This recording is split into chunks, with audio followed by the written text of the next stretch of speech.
ಇವತ್ತಿನ ವಿಡಿಯೋದಲ್ಲಿ ಸಂಕಷ್ಟರ ಚತುರ್ಥಿಯ ಪೂಜೆ ಬಗ್ಗೆ ತಿಳಿಸ್ತಾ ಇದ್ದೀನಿ. ಈ ಬಾರಿ ಬಂದಿರುವಂಥದ್ದು ಗಜಾನನ ಸಂಕಷ್ಟರ ಚತುರ್ಥಿ.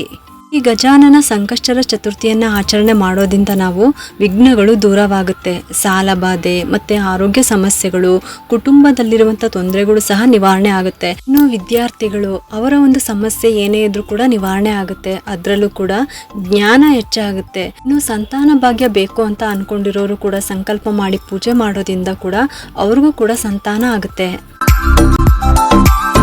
ಇದೇ ಆಷಾಢ ಮಾಸದಲ್ಲಿ ಆಗಸ್ಟ್ 2ನೇ ತಾರೀಕು ಬಂದಿರುವಂತ ಗಜಾನನ ಸಂಕಷ್ಟರ ಚತುರ್ಥಿಯನ್ನ ಆಚರಣೆ ಮಾಡ್ತಾ ಇದೀವಿ. ಚತುರ್ಥಿ ತಿಥಿ ಯಾವಾಗ ಪ್ರಾರಂಭ ಆಗುತ್ತೆ, ಯಾವಾಗ ಮುಕ್ತಾಯ ಆಗುತ್ತೆ ಅಂತ ಇವಾಗ ತಿಳ್ಕೊಳ್ಳೋಣ.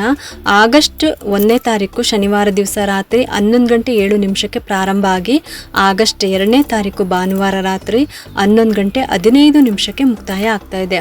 ಹಂಗಾಗಿ ನಾವು ಚಂದ್ರೋದಯದ ಸಮಯವನ್ನ ಗಣನೆಗೆ ತೆಗೆದುಕೊಂಡು ಆಗಸ್ಟ್ 2ನೇ ತಾರೀಕು ಭಾನುವಾರ ಈ ಒಂದು ಗಜಾನನ ಸಂಕಷ್ಟರ ಚತುರ್ಥಿಯನ್ನ ಆಚರಣೆ ಮಾಡಬೇಕಾಗುತ್ತೆ. ಹಾಗೆ ಚಂದ್ರೋದಯದ ಸಮಯ ಬಂದಾಗ ರಾತ್ರಿ 9:39 ಇದೆ. ಇನ್ನು ಪೂಜೆ ಯಾವ ರೀತಿ ಇರಬೇಕು ಅಂತ ಅಂದ್ರೆ, ಯಾವಾಗಲೂ ಅಷ್ಟೇ ಸಾಧ್ಯವಾದಷ್ಟು ನಾವು ಒಂದು ಪೂಜೆ ಮಾಡಬೇಕು ಅಂತ ಅಂದಾಗ ಬೆಳಗ್ಗೆನೆ ಸಂಕಲ್ಪ ಮಾಡ್ಕೋಬೇಕು, ನಂತರ ಪೂಜೆನ ಶುರು ಮಾಡಬೇಕಾಗುತ್ತೆ. ಇನ್ನು ಬೆಳಗ್ಗೆ ಬೇಗ ಎದ್ದು ಸ್ನಾನ ಮಾಡಿಕೊಂಡು ನೀವು ಯಾವ ರೀತಿ ದಿನನಿತ್ಯ ಪೂಜೆ ಮಾಡ್ತೀರೋ ಅದೇ ರೀತಿಯೇ ನೀವು ನಿಮ್ಮ ಮನೆಯ ಪೂಜೆ ಮಾಡಿಕೊಂಡು ನಿಮ್ಮ ಒಂದು ಕುಲದೇವ್ರಿಗೂ ನಮಸ್ಕಾರ ಮಾಡಿಕೊಂಡು ನಂತರ ಗಣೇಶನಿಗೆ ಸ್ವಲ್ಪ ಗರಿಕೆ ಮತ್ತು ಒಂದು ಕಾಯಿಯನ್ನು ಸಂಕಲ್ಪ ಮಾಡಿಕೊಂಡು ನಾನು ಈ ದಿನ ಈ ಕಾರಣಕ್ಕೋಸ್ಕರ ಅಂದರೆ ಏನು ಸಮಸ್ಯೆಗೋಸ್ಕರ ಪೂಜೆ ಮಾಡ್ತಾ ಇದ್ದೀರೋ ಅದನ್ನು ಸಂಕಲ್ಪ ಮಾಡ್ಕೊಳ್ಳಿ.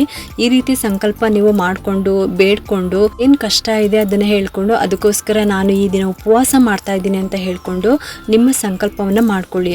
ಈ ರೀತಿ ಹೇಳ್ಕೊಂಡು ಬೆಳಗ್ಗೆಯಿಂದನೇ ನೀವು ಉಪವಾಸವನ್ನು ಆಚರಣೆ ಮಾಡಬೇಕಾಗುತ್ತೆ. ನೀವು ನಿರಾಹಾರಿಯಾಗಿ ಉಪವಾಸ ಮಾಡ್ತೀರಾ ಅಂದರೆ ನಿಮ್ಮ ಇಷ್ಟ ಮಾಡ್ಬೋದು, ಇಲ್ಲ ಅಂತ ಅಂದರೆ ಹಾಲು ಹಣ್ಣು ಜ್ಯೂಸು ತಗೊಂಡು ಉಪವಾಸ ಮಾಡ್ಬೋದು. ತಿಂಗಳಲ್ಲಿ 1 ದಿನ ಆದ್ರೂ ಕೂಡ ನಾವು ಉಪವಾಸ ಮಾಡೋದು ತುಂಬಾನೇ ಒಳ್ಳೆಯದು ದೇಹಕ್ಕೆ. ಈ ರೀತಿ ಒಂದು ವಿಶೇಷವಾದ ದಿನಗಳಲ್ಲಿ ಮಾಡಿದ್ರೂ ಕೂಡ ಇನ್ನೂ ಒಳ್ಳೆಯದೇನೆ. ಈ ರೀತಿ ಮಾಡಿದಾಗ ನಮ್ಮ ಆರೋಗ್ಯ ದೃಷ್ಟಿಯಿಂದನೂ ಒಳ್ಳೆಯದೇ, ಹಾಗೆ ನಮ್ಮ ಬೇಡಿಕೆನೂ ಕೂಡ ಈಡೇರುತ್ತೆ. ಈ ಒಂದು ಸಂಕಷ್ಟರ ಚತುರ್ಥಿಯ ದಿನ ನೀವು ಬೆಳಗ್ಗೆಯಿಂದ ಉಪವಾಸ ಇದ್ದು ಮಾಡ್ತಾ ಇದ್ರೆ ಮತ್ತೆ ಸಂಜೆ ಸ್ನಾನ ಮಾಡಿಕೊಂಡು, ಕೆಲವರೆಲ್ಲ ಹೇಳ್ತಾ ಇರ್ತಾರೆ ನಮಗೆ 2 ಸಲ ಸ್ನಾನ ಮಾಡೋದಕ್ಕೆ ಆಗಲ್ಲ ಅಂತ, ನಮಗೆ ತಲೆನೋವು ಬರುತ್ತೆ ಅಂತಲೂ ಕೂಡ ಹೇಳ್ತಾ ಇರ್ತಾರೆ. ನಿಮ್ಮ ಒಂದು ಆರೋಗ್ಯಕ್ಕೆ ಅನುಗುಣವಾಗಿ ಈ ಪದ್ಧತಿಗಳನ್ನು ಆಚರಿಸಬೇಕಾಗುತ್ತೆ. ಆದರೆ ನಿಮ್ಮ ಒಂದು ಆರೋಗ್ಯ ಯಾವ ರೀತಿ ಇರುತ್ತೋ ಆ ರೀತಿ ನೀವು ಮಾಡ್ಕೊಳ್ಳಿ. ಇನ್ನು ಸಂಜೆ ನಮಗೆ ಸೂರ್ಯಾಸ್ತ ಸಂಜೆ 6:54 ಇದೆ. ನಂತರದಲ್ಲಿ ನಾವು ಪೂಜೆನ ಪ್ರಾರಂಭ ಮಾಡ್ಕೋಬೇಕಾಗುತ್ತೆ. ಬೆಳಗ್ಗೆಯಿಂದನೇ ನೀವು ಸಿದ್ಧತೆ ಎಲ್ಲ ಮಾಡ್ಕೋಬಹುದು. ಒಂದು ಪೀಠದ ಮೇಲೆ ರಂಗೋಲಿನ ಹಾಕೊಳ್ಳಿ, ಯಾಕಂದರೆ ನಮ್ಮ ಸಂಪ್ರದಾಯದ ಪ್ರಕಾರ ಚಿಕ್ಕದಾಗಾದ್ರೂ ಕೂಡ ನಾವು ಒಂದು ರಂಗೋಲಿನ ಹಾಕೊಳ್ಳೇಬೇಕಾಗುತ್ತೆ. ಮೊದಲು ರಂಗೋಲಿ ಹಾಕೊಳ್ಳಿ, ಅದ್ರ ಮೇಲೆ ಒಂದು ತಟ್ಟೆ ಇಟ್ಬಿಟ್ಟು ಅದರಲ್ಲಿ ಅಕ್ಕಿ ಹಾಕಬೇಕು, 2 ವೀಳ್ಯದೆಲೆ ಇಟ್ಬಿಟ್ಟು ಅದಕ್ಕೆ ಅರಿಶಿನ ಕುಂಕುಮ ಇಡ್ಬೋದು, ಅಕ್ಷತೆ ಸ್ವಲ್ಪ ಹಾಕಿ, ಅಥವಾ ಎಕ್ಕದೆಲೆ ಸಿಕ್ಕಿದ್ರೂ ಕೂಡ ನೀವು ಅದನ್ನು ಇಟ್ಕೋಬೋದು. ಅದ್ರ ಮೇಲೂ ಕೂಡ ಸ್ವಲ್ಪ ಅರಿಶಿನ ಕುಂಕುಮನ ಹಾಕಬೇಕಾಗುತ್ತೆ.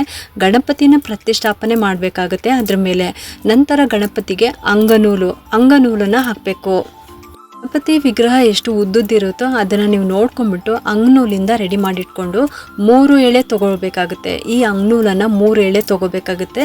ಅದನ್ನು ನೀವು ಎಡದಿಂದ ಬಲಕ್ಕೆ ಬರೋ ರೀತಿನಲ್ಲಿ ಹಾಕೋಬೇಕಾಗುತ್ತೆ. ಎಷ್ಟು ದೊಡ್ಡದಿರುತ್ತೋ ಅಷ್ಟು ದೊಡ್ಡದು ತೊಗೊಂಡು ಹಾಕೋಬೇಕಾಗುತ್ತೆ. ನಂತರ ಗೆಜ್ಜೆ ವಸ್ತ್ರವನ್ನು ಹಾಕಬೇಕು.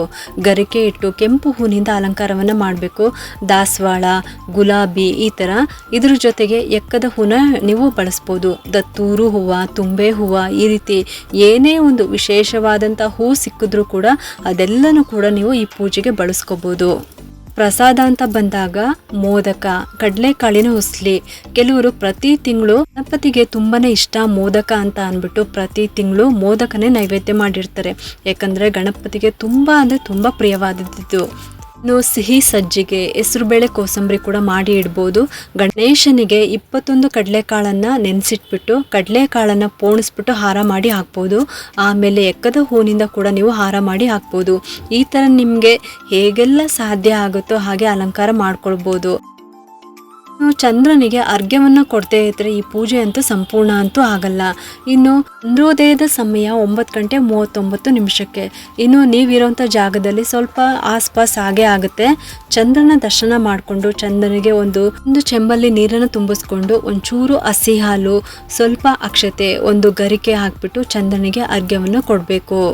ಚಂದ್ರನಿಗೆ ಅರ್ಘ್ಯವನ್ನು ಕೊಟ್ಟಿದ್ದಾದಮೇಲೆ ಮತ್ತೆ ಮನೆ ಒಳಗಡೆ ಬಂದ್ಬಿಟ್ಟು ಮತ್ತೆ ಗಣಪತಿಗೆ ನಮಸ್ಕಾರ ಮಾಡಿಕೊಂಡು ಗಣಪತಿಗೆ ಆರತಿ ಮಾಡಬೇಕು. ಆಮೇಲೆ ದೇವ್ರ ಮುಂದೆ ಇಟ್ಟಿರುವಂಥ ನೈವೇದ್ಯವನ್ನು ಅದನ್ನೆಲ್ಲ ತಗೊಂಬಿಟ್ಟು ಮನೆಯವ್ರಿಗೆ ಹಂಚ್ಬೇಕು. ಮತ್ತು ನೀವು ತಿನ್ನಿ. ಮತ್ತು ಆದಮೇಲೆ ನೀವು ನಿಮ್ಮ ಉಪವಾಸವನ್ನು ಬಿಡ್ಬೋದು. ಉಪವಾಸ ಬಿಟ್ಟಿದ್ದಾದಮೇಲೆ ಊಟ ಮಾಡಬೇಕು ಅಂತ ಅಲ್ಲ ನನ್ನ ಅರ್ಥ.